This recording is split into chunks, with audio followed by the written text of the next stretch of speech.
Good evening, and welcome to Gator's Garage, the home of all things historical and science fiction gaming in and around the great city of Savannah, Georgia. I am your host, Mike Baker, the Gator, and I'll be walking you through what we know to date on the Armies book of the Armies of the Soviet Union. Our good buddy Randy is off doing something else this evening, so y'all just have to put up with Mr. Mikey here. So fun. Got to start off with a dad joke here. My teacher asked me who won the Tour de France, and I said the Seventh Panzer Division, and she just kind of looked at me. So there's your dad joke for the night. There we go. We may make those a tradition. Tell me what you think down in the comment section below. By the way, while we're talking about comments, like, subscribe, comment. You know, all the YouTube things. All that helps the channel grow. Really, really appreciate it. We're steady growing. We're adding a couple, three new members each week as you share our videos around. We'll be doing quite a bit to cover, of course, the new Armies of the Soviet Union coming out.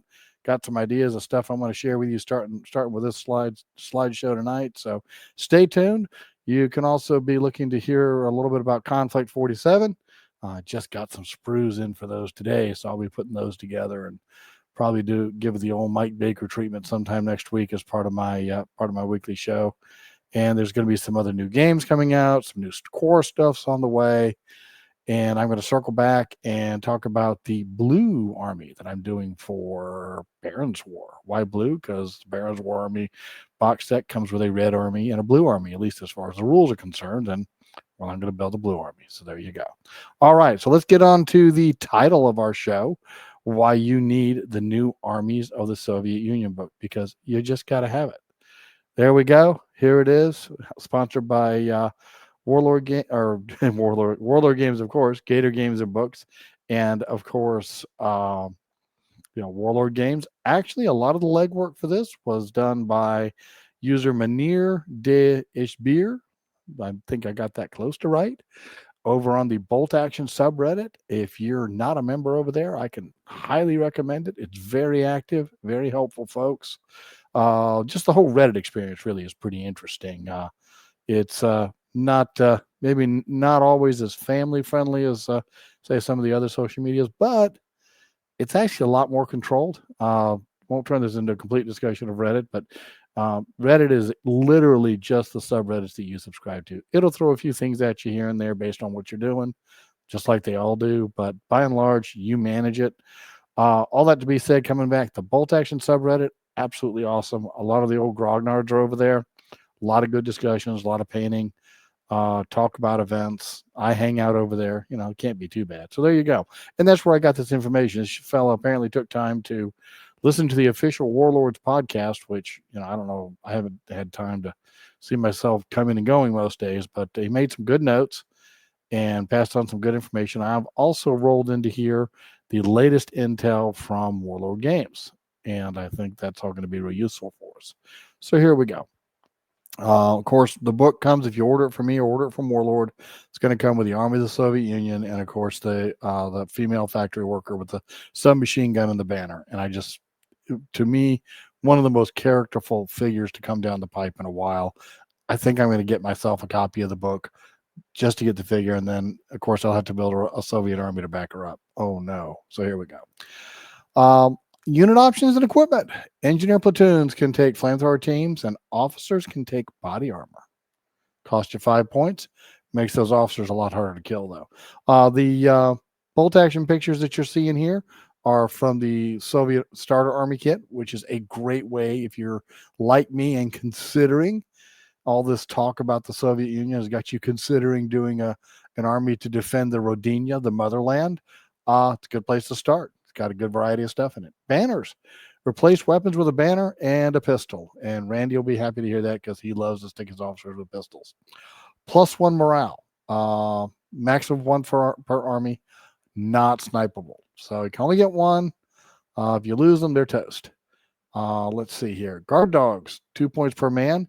Grants tough fighter and improves spotting. And I was just thinking when I read that, we talk about dogs, but I know the Germans are known for using Doberman Pinschers and German Shepherds.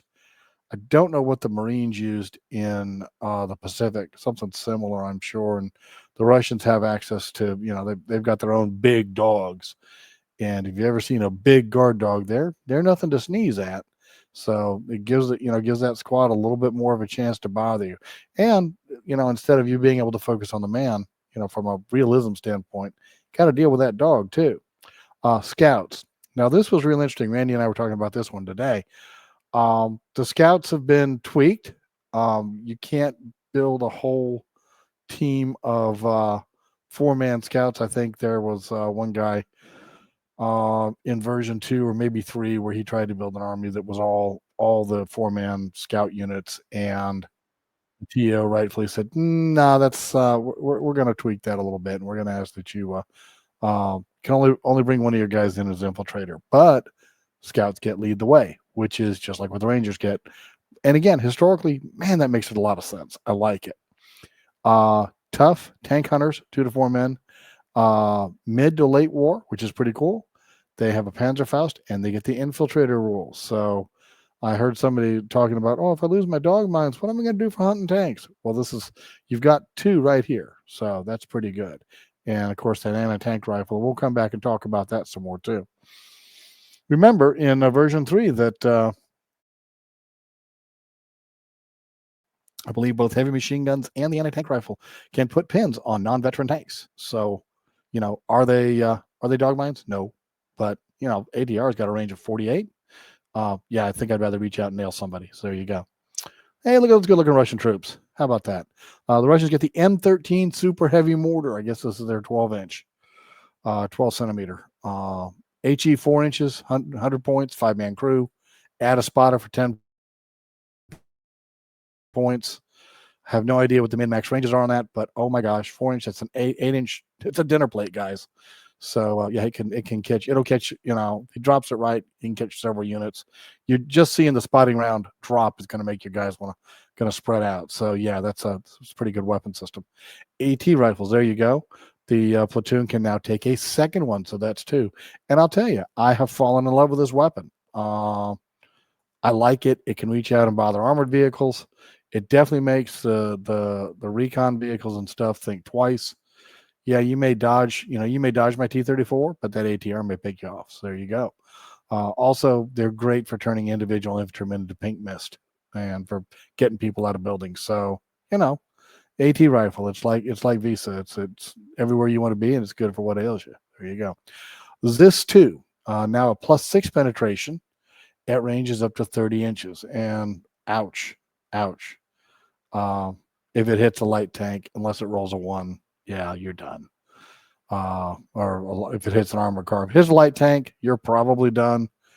If it hits a medium or a heavy, you're still probably done. It's just really a good AT weapon. That's where the mortars come in handy to make that thing shift. The M30 MRLS, again, another 4-inch HE, another dinner plate, but you're gonna have to rally after firing. So that's kind of interesting. And that just basically, you're trying to get the rockets reloaded. Makes sense. Don't know if you've ever watched the loading or unloading of any of the rocket systems, especially the old tube systems. I mean, they had to load each tube individually. So of course, you want to get it turned around, you got to reload. Myself, I probably would have went with a 1 turn to reload, at least with a rally roll. Well, actually, with a rally roll, you might get it in 1 turn. You might get it in 3. So that could be trouble. And of course, meanwhile, after you fired the 1 volley, your opponent's out there saying, "I'm going to hump me a rocket launcher. Here I come." The ISU 152. Now I just got to say, again, another 4-inch HE. Holy Hannah, +5. The first of a couple of squad leader references here. First ran into this thing in one of the scenarios, and it's just like, oh my gosh, it's like on a scale of 1 to 36, this thing's like a 30. It's just nasty. And that was the SU 152, which was just bad enough. So this is the ISU, and again, haven't seen the stats in this game. I have seen the ISU 122 in another game, and they're nasty. They're tiger killers. They're like, yeah, bring it. This guy's nothing to sneeze at. And I don't know what the points are, but oh my gosh, he's going to be hard to kill. Heavy tank at least, if not super. And 4-inch HE +5 pen. Yeah, he's just a good weapon system to have. I gotta say, probably the one thing that really always throws me off about bolt action is that if you're not careful, and heck, even if you are, buildings can be a death trap. Like holy Hannah. So there we go. And I just, if you haven't noticed, yeah, I kind of went faceless on you guys. I figured I'd give you the maximum chance to see the screen. You can see my mug anytime. There you go. Vehicles and armor. Oh boy, IS-3 heavy tank. Got to park here for a minute. One of the things I absolutely love about bolt action, from a gamer standpoint, is that if it was anywhere in the TONE from 36 to 45, it's going to show up. And I think the IS-3 came in way late. I don't even know if it saw action. I haven't researched that, but holy cow. It does cost about a quarter of your points, but oh my gosh. Damage value 11, reinforced front, heavy anti-tank gun, 3-inch HE, still a 6-inch dinner plate. Okay, maybe that's the dessert plate. And a pintle mount Dishka. By the way, that's Russian for heavy machine gun. So, yeah. Again, don't know that many saw combat, if any, but they were in the TONE and in bolt action. If they were in the TONE, you can buy it because bolt action is a combat point value game.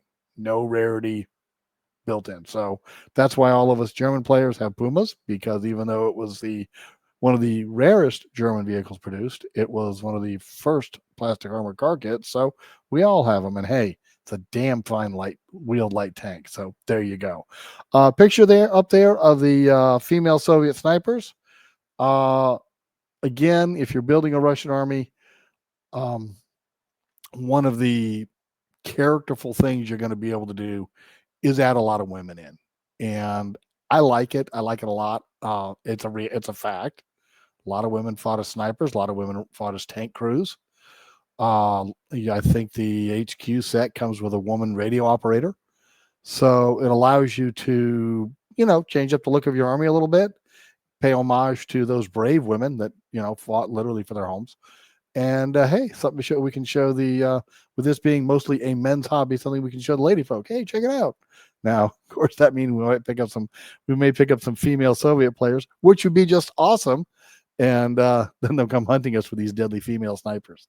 So there you go. The BT and BT7, which I faced those last weekend. Last weekend is when I did the game with Mike Tangren. It was on the blog. He had I think a BT7, and I don't know that we didn't run it fast because we're still running the old rule book, but they gained the fast rule, and it makes sense. That Christie suspension, one of the things that the Russians were really impressed with, and it's why they bought it. So look up Christie if you want to read about an interesting eccentric armored pioneer in the 1920s and 30s. He originally shopped the Christie suspension to the United States government, who at the time was under all kinds of constraints, weren't interested. So he went to the Soviets, and they're like, "Yeah, nice suspension, we'll take it."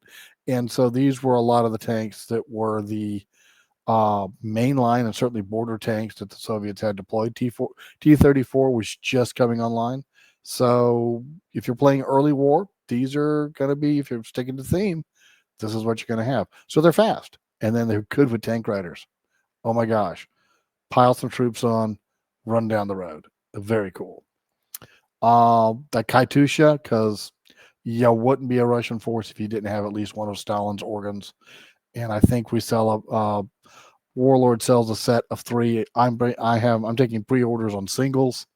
I think anybody that wants to put 3 in a force, yeah, that's just going to be ugly.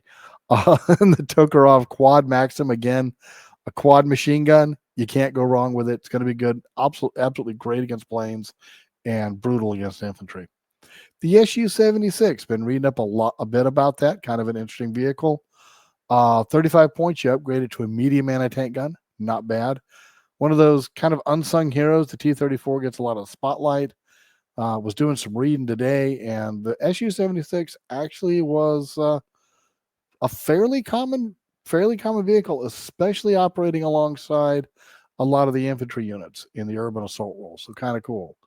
And again, just something to think about. As a Russian player, you've got access to so many cool toys. The Bren carrier. Okay, this is the thing where I think the Russians get the best of both worlds. Excuse me, the Soviets get the best of both worlds. They can have allied equipment, in this case, a Bren carrier, with an anti-tank rifle and a heavy machine gun. That's just a nightmare. I mean, it's just punching you out of all the heavy cover of your infantry. And if your armor, he's going to ruin your day there too. That's very cool. The Gaubista rule. Some artillery has an integrated tractor, so they can move without a tow. It's like, okay, we're going to shoot. Now we're going to scoot. See ya. So that's, again, one of those things that helps. Looks like overall the Armies of the Soviet Union book is, from what I'm hearing and seeing, it's getting a little bit better reception than the Armies of Great Britain. Although I got to tell you, Randy got the Armies of Great Britain and fielded an SAS force that was a terror. So all of these army books, if they're your faction or one you're thinking about, they're probably worth getting because there's going to be goodies in there that you can use. Yeah, I know, shameless plug. Some general adjustments. Soviets don't get the extra selection, the extra squad, but we knew this. I mean, nobody gets freebies anymore, and that's probably all to the best. Dog mines are nerfed, quote unquote, details to be decided. And I think that is to the good. While Bolt Action is not a historical simulation game, we do like it better when it sticks a little closer to history. And from what I understand, there's a reason the Russians didn't keep using the dog mines. I think there was just too many times they were too easy to kill. Also, there was too many times when they went after Soviet armor because to a dog, big clanky is big clanky. Woof woof. So there you go. Lend lease again. If you're playing the United States or Britain and you want to do a Soviet force, you probably already have your armor. It's just that simple. The Russians used, just about everything. I have seen Churchill's in Russian lists and in Russian TOs and E's, Lee's, Grant's in Soviet organization charts. I think I've seen the Sherman. Don't know that I've seen Cromwell's, but the cruiser tanks, the A-12, I think. Matilda, I don't know if they had the Matilda or not, but they may well have. So if it was Allied, the Russians may well have used it. And so if you're wanting to build a Russian army and you already have a British tank platoon or an American tank platoon, there's a distinct possibility that thing will port right over into your Soviet army. So there you go. Small teams and vehicles, some small point adjustments. That's fine. Up there, you see, example of some of the ways you can equip. Probably these guys would be an infiltrator team, submachine gun, Molotov cocktail, because why not? And which is kind of funny. And of course, a rifle, Molotov cocktail. So if you don't know the backstory on that, 1940 Finnish Winter War, Molotov told the bald-faced, stone-faced lie that the Russians weren't dropping bombs; they were dropping bread to starving Finnish peasants. And the Finns' answer was, when the Russians came at them, was, "Oh well, they called the bombs Molotov's bread baskets." And of course, the gasoline bomb then became the Molotov cocktail. So there you go. I think that's one of the things that I like most about historical wargaming is, we've got a whole lot of lore and a whole lot of fun stories that we can draw from. The big picture, the Soviets are going to benefit the most, but some changes are going to affect all armies. Banners, guard dogs, artillery updates, reshape some of the list building. And there's early insights from the official Warlord Games podcast. So if you're not subscribed, subscribe. But of course, buy your stuff from Gator Games because, I need to feed my babies. There you go. But so there you go. The Warlord Games podcast. Honestly, I've not caught it yet. It seems like every time I think to catch it, I'm in the middle of doing something else. You know how that goes. Officer teams. Gotta love them. They can include up to 4 comrades. By the way, here we go, talking about the women in combat. Looks like there's a woman courier. No, woman first aid specialist. And a woman RTO, video telephone operator. So there you go. Weapon options include rifles, submachine guns, and pistols. They can take the SN-42 body armor if they're commanding engineers. So one of the things we're finding out is your officers can be equipped like the men they're leading. Very, very cool. Probably one of the critiques I do have, though, about bolt action is you can have green officers leading veteran men. And I'll buy that for like your lieutenants, your platoon officers, maybe. But you can buy your company level officers as green too. And it's like, I don't know. Especially if you're leading airborne, you know. But that's tell me what you think about that in the comment section down below. That's my thoughts, and always love to hear what you guys have to say about things. So any of this, you got comments, drop them down there. Let's talk. Victory banner option, of course, a great morale anchor for the force. +1, not bad, and allows you to actually take maybe more inexperienced troops, but treat them as regulars because you got the banner. Of course, you're going to take some other problems there. I think they still get the -1 shooting because they're green or inexperienced. Flexible roles from command hubs to frontline kill squads. Again, game that me and Mike played last week. Both of us ended up using our command squads as an additional squad to get up there and cause mischief. My German command squad was all riflemen, and so it was able to lay back, give orders, and put shots on target. So there you go. The NKVD. What's not to love about the NKVD? You know, so what would later become the KGB. You can take them inexperienced or regular, and they're fanatics. Go figure. They've got a flexible loadout. You can add rifles like machine guns, SMGs, whatever you want to equip your squad as. They gain access to guard dogs, which gives them a 24-inch spotting for hidden units and tough fighters. So there you go. Don't see a lot of use of hidden units in the game. I know I'm prepping a tournament in October at in Ocala at Fall Offensive, and you may well see hidden units. You may well see some snow rules. So I like to change things up when I set up scenarios for tournaments. Like them balanced, but I like to do things that people may not normally do. The NKVD at its heart is a core infantry squad, very reliable, and a good close combat punch. NKVD just wild. If you've seen the movie Enemy at the Gates, where the where the bored NKVD officer is handing rifle to one man, ammo to the other, and sending him up to the front. And then behind the guys that are advancing, there is a machine gun. So if you try and run, they will mow you down. It is attributed to Nikita Khrushchev, that who was one of Stalin's lackeys at the time and would later become premier, and was actually very much responsible for the defense of Stalingrad. He said, yeah, it takes a brave man to be a coward in the Soviet army. Scout squad, here they are again. Yeah, I know the pictures, anti-tank rifle team, but it was what I had. And of course, that excellent Zis gun that's available in the late war version of the Soviet Army box. Unit size 4 to 7 men. 4-man units may infiltrate, but you can only have one of those squads per platoon. But full-size guys, scouts lead the way. Works just like U.S. Rangers. Get them on the table, secure or cover an objective, which is what you would use scouts for. Behind the enemy lines, get improved outflanking options. Again, makes sense. Well-armed, mobile, and disruptive. Very helpful for your strong board control. If I'm running Soviets, yeah, I'm taking scouts. Definitely going to happen. And because it's one more thing to throw your enemy's calculations out of whack. Banners and breastplates. Victory banner, morale buff to units in line of sight. So if you guys are behind the hill, they don't necessarily get it. But if they can see it, they get that morale buff, which is pretty cool. Adds a thematic standard bearer to Soviet forces. And the Soviets did carry banners into battle. They were, them and the Japanese, as far as I know, were the only two combatants in World War II that did that. But how cool, right? If you're engineers, you can get that SN-42 body armor. Boosts the survivabilities of engineers and veterans.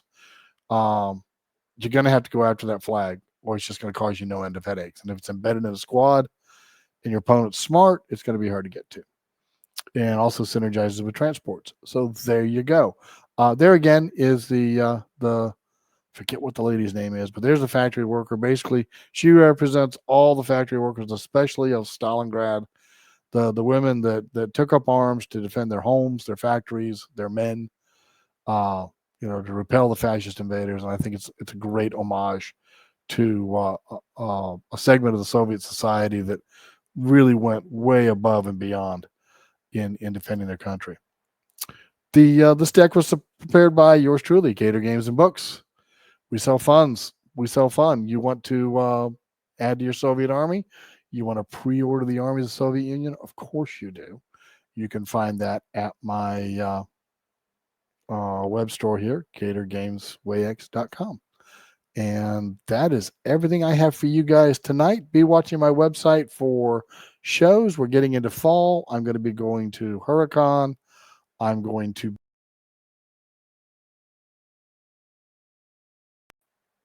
There we go. Got to watch it. I remove myself from the stage. So I'll be at Huracan. I will be at, of course, Fall Offensive. We have Thanksgiving coming up in Savannah in November. Be watching all the socials for that. Reddit, Facebook. We're on several Discords. If you've not signed up for our newsletter, you can go to our website and sign up for the newsletter. By the way, I hear people sometimes comment, well, you charge postage and Warlord doesn't. Well, I sell 15% off MSRP every day. And if you sign up for the newsletter, in addition to getting awesome articles from me once a week and finding out about the latest game stuff that's on my mind, which may not be the latest cool stuff, but is stuff that I think is worth talking about, you get free postage. Get a code for free postage. So there you go. And that doesn't expire. It's actually pretty generous. I don't know anybody else that does it, but I do it for my newsletter folks. You're kind of a larger part of the family. What else we got going on? That's pretty much it. So the Russians are coming. Be aware. On a sidebar note, so is Conflict 47. You'll be looking to see some of that here probably next week. I got some sprues in today. I'll be putting those together and putting those up on social. Be watching for that. What else would you like to see me cover, guys? Comment in the section down below. Has this made you consider doing Soviets? Let us know. Has this made you a little more worried about Soviets? Tell us about it. We want to talk to you. So be part of the conversation. Click like, share with your friends, share with your enemies. Just share. If you're not subscribed, subscribe so you get updates when we drop videos. And beyond that, best couple of ways to support the channel: buy merch from Gator Games and Books, or buy us a $5 cup of coffee over on Ko-Fi or Patreon. We appreciate your support and we appreciate your time. Have a good evening. And this is Mike Baker, the Gator, signing off.